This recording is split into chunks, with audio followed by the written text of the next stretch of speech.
Hey, this is Nicholas with the Backyard TARDIS here with some more adventures in locksmithing.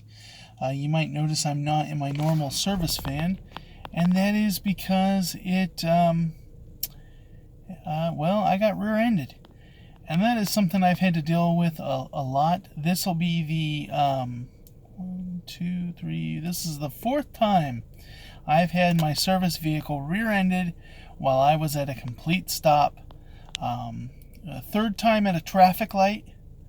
And then one time where traffic was just stopped because of an accident up ahead. This time the situation, I'm sitting there, the person behind me sitting there, the person behind that is coming to a stop, and the guy behind that is in a big F-250 lift kit, all that, and he just plows those two cars into the back of my van. Of course, I am running late for a job, rushing, trying to get there, sitting at this light, like, when will it change? When will it change? And this happens, and I had to call the customer, and I'm like, I know I said I'd be there at 5 p.m., but I'm coming, but it's going to be late, because there was 4 cars total involved in this, and there's going to be a lot of time with the officer, and sure enough, it took a little over an hour the officer to get everybody's information, everybody to get medically checked, all that kind of stuff. Of course, I was stiff maybe the next day, but no real damage. Didn't damage my van too bad, but it's going to take a couple of days as they put new bumpers and doors on the back. That's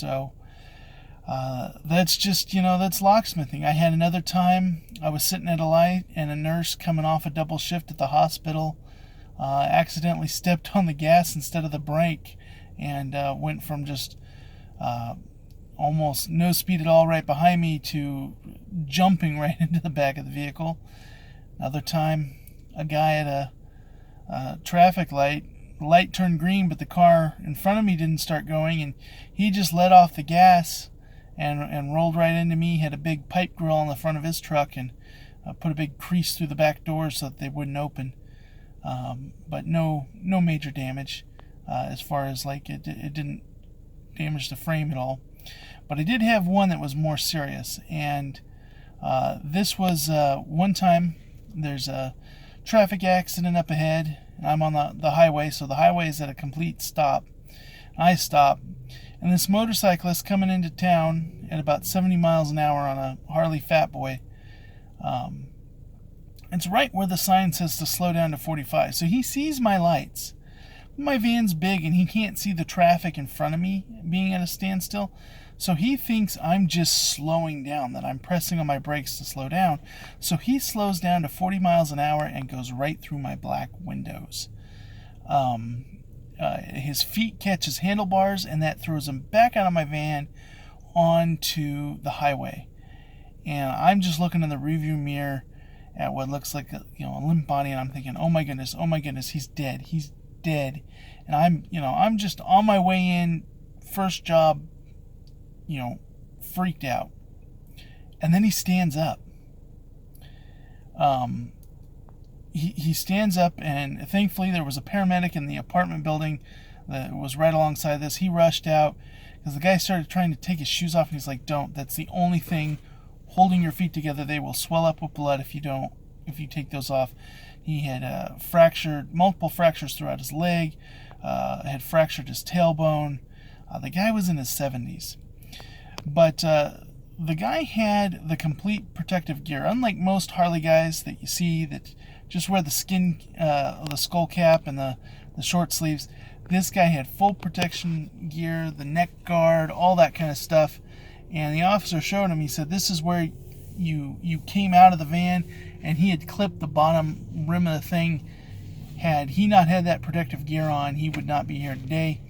Though being in his 70s and having shattered his tailbone, he might not have wished to still be around after that. But the officer asked him, what are you in such a hurry for? And he says, well, when I was younger, I was in a really bad motorcycle accident, and I have to go to the chiropractor for therapy, and I'm in a lot of pain, and I'm running late for my appointment this morning. And the officer took one look at him, and he says, that didn't fix it for you?